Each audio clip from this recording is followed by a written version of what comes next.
सरहद एक बड़ी समस्या है।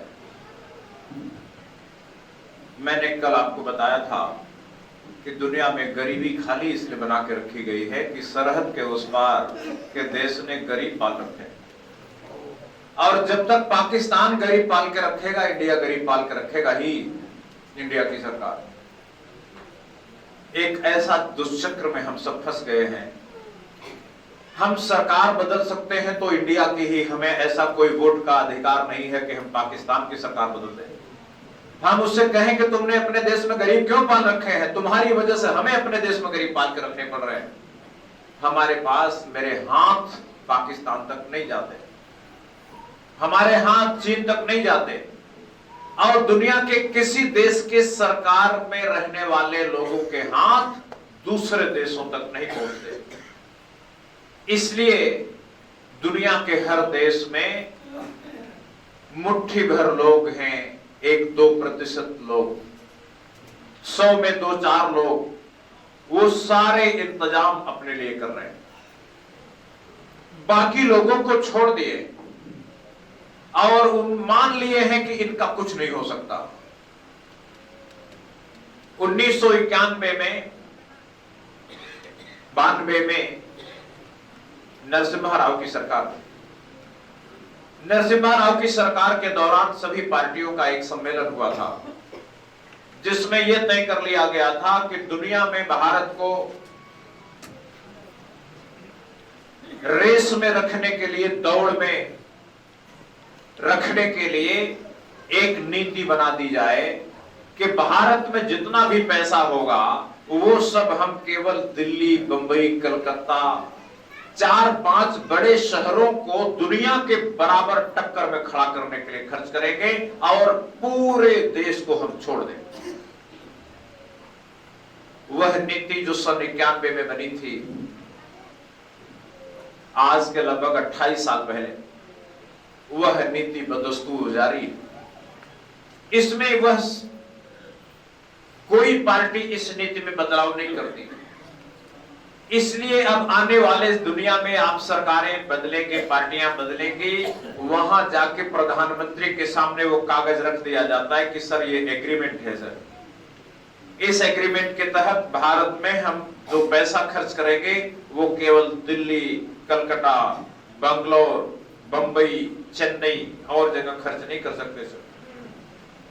प्रधानमंत्री चुप हो जाता है।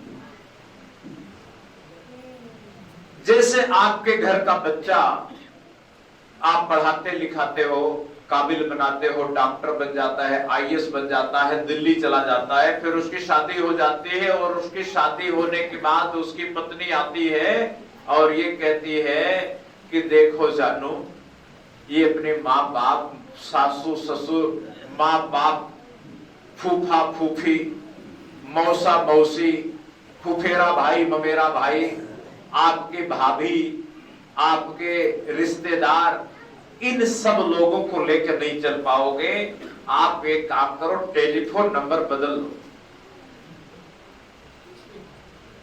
अब आप कलेक्टर हो गए हो, टेलीफोन नंबर बदल लो। अगर बदलोगे नहीं तो सबके फोन आएंगे, सबके पास पैसा है, अरे साहब कुछ मदद कर दो, आप कब आ रहे हो शादी में, विवाह में, जाओगे तो तुमसे उम्मीदें करेंगे, तुम्हारी बहन है, आए दिन पैसा मांगेगी। इसलिए अच्छा है कि जानू टेलीफोन ही बदल।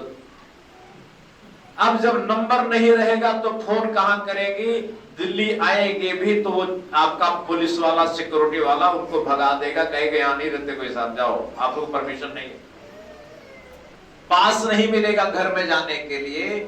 वो क्या करता, रिश्ता तोड़ देता है। बिहार के बच्चे जिस तरह से अपने रिश्तेदारों से रिश्ता तोड़ लिए, उसी तरह हमारे देश की सरकार ने भी अपने देश के नागरिकों को परमानेंट रिश्ते तोड़ लिए, डिस्कनेक्ट कर लिए। उन्होंने कहा कि हम सबको आगे नहीं ले जा सकते, इसलिए हम केवल अपने बारे में सोच लें, देश के नेताओं के आगे बढ़ाने की सोच लें, क्योंकि विद्रोह तो यही करेंगे।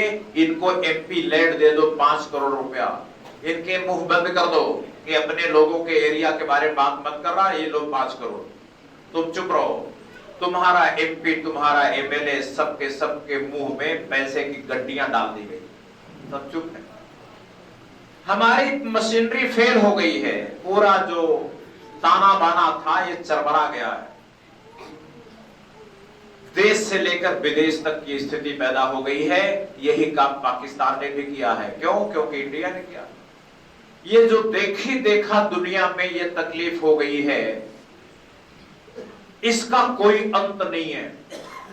सरकार बदलना, पार्टी बदलना इसका इलाज नहीं है, क्योंकि आपका प्रधानमंत्री तो केवल दिल्ली तक जाएगा, लाहौर तक तो जाएगा नहीं, वो शंघाई तक जाएगा नहीं। बाउंड्री के पार कैसे हाथ पहुंचाओ, इसके लिए हमें पीड़ित लोगों को गोलबंद करके एक करना होगा। और ये एकता केवल देश के स्तर पर नहीं, ये एकता पूरी दुनिया के स्तर पर करनी होगी। पीड़ित लोगों को जिस दर्द से, जिस बीमारी से हम कराह रहे हैं, चीख रहे हैं, उसी बीमारी से पाकिस्तान के लोग भी चीख रहे हैं, उसी बीमारी से बांग्लादेश के लोग भी चीख रहे हैं, उसी बीमारी से श्रीलंका के लोग, मालदीव के लोग, अफ्रीका के लोग, लैटिन अमेरिका के लोग, एशिया के तमाम देश, अरब कंट्रीज, सभी लोग उसी बीमारी से चीख रहे हैं, लेकिन कोई रास्ता नहीं निकल रहा।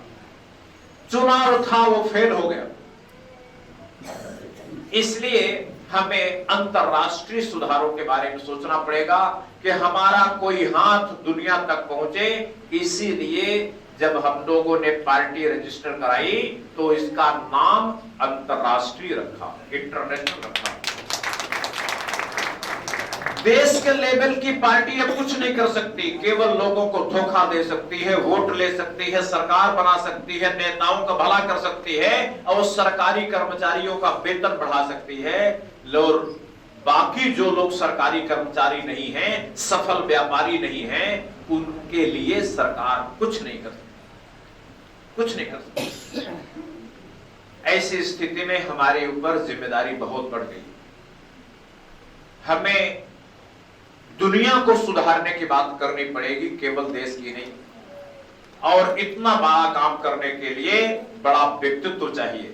ये मैं 4 दिन की जो ट्रेनिंग देता हूं, आपके व्यक्तित्व को एलिवेट करने के लिए देता हूं कि आप इतना बड़ा काम करने लायक बन पाए।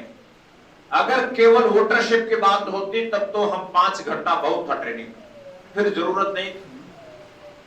लेकिन जब तक आपका व्यक्तित्व विशाल व्यक्तित्व नहीं बनेगा, तब तक वो विशाल काम आप कर नहीं पाएंगे। जब आपका व्यक्तित्व विशाल बन जाएगा, तब आपका आचरण बदल जाएगा, आपकी जुबान बदल जाएगी, आपका व्यवहार बदल जाएगा। और ये बदला हुआ आचरण, बदला हुआ व्यवहार, बदली हुई जुबान आपके आसपास के लोग देखेंगे, तब आपके कारण वो भी बदलेंगे। दुनिया को बदलने की जरूरत है। एक तरफ चरित्र बदलने की जरूरत है, दूसरी तरफ कानून बदलने की जरूरत है, देश ही नहीं दुनिया के लेवल पर।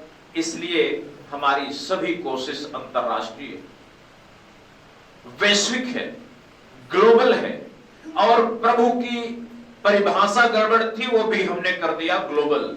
वैसे तो दुनिया में किसी धर्म ने ये नहीं बोला कि 100-200 प्रभु होते हैं। कभी सुना आपने? इस्लाम से पूछो कभी प्रभु कितने होते हैं, बोले एक। वेद वालों से पूछो कितने होते हैं वेद, एक। क्रिश्चियन से पूछो कितने होते हैं भगवान, बोले एक। अगर प्रभु एक होते हैं तो ये 100-200 देशों की प्रभु सत्ता 200 कैसे हो सकती है? कुछ दाल में काला है।